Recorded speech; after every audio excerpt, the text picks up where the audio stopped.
मैंने बरसों ताकत इस बात पे लगाई है कि डिसीजन ले सकूं।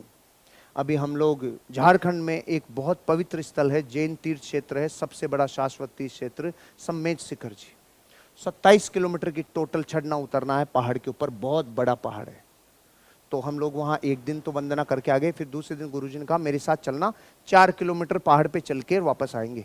चढ़ाई 9 किलोमीटर है, फिर 9 ऊपर चलना है, 9 उतरना है, लेकिन वो कहते हैं ट्रेकिंग करके आएंगे 4 किलोमीटर। मैंने कहा चलते हैं गुरुजी। मुझे ले गए, मैं साथ गया। तो गए तो हम रास्ते रास्ते, फिर वो आते टाइम कहते हैं जो झरना है ना, 9 किलोमीटर का झरना, इससे उतरेंगे।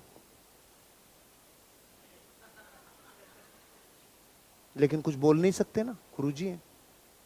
मैं समझ गया कुछ न कुछ रहस्य है, इसमें से क्यों उतार रहे हैं। झरना इतना भयानक, इतना गहरा, पानी भी बहरा, चट्टाने गोल गोल, ऊंची नीची, रास्ते घनघोर, जटाएं, ये शिखाएं, झाड़ियां, इनके नीचे 4 किलोमीटर उतरना। ये तो पहाड़ों में पैदा हुआ बच्चा था, साधारण से और साधारण होता तो अटक जाता। मैं जिस स्पीड से उतरा रे, जिस स्पीड से उतरा, क्योंकि 1 किलोमीटर बाद में समझ गया था ऐसे रास्ते से मुझे क्यों उतार रहे हैं। मैं समझ गया मेरी डिसीजन मेकिंग कैपेसिटी को डेवलप कर रहे हैं, कितना तेज डिसीजन लेता हूं।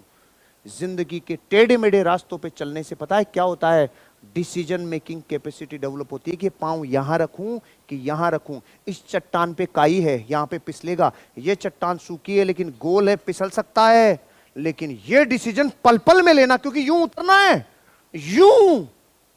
और मैं जिन सेकंड्स में उतरा, मैं समझ गया आज के बाद जब जब आऊंगा ये ट्रेकिंग हमेशा करूंगा, क्योंकि डिसीजन मेकिंग कैपेसिटी।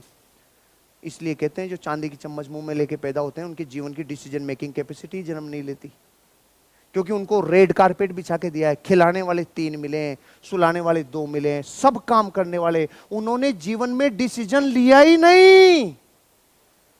आपको डिसीजन लेने वाला इंसान बनना पड़ेगा, डिसीजन मेकिंग कैपेसिटी भारी कर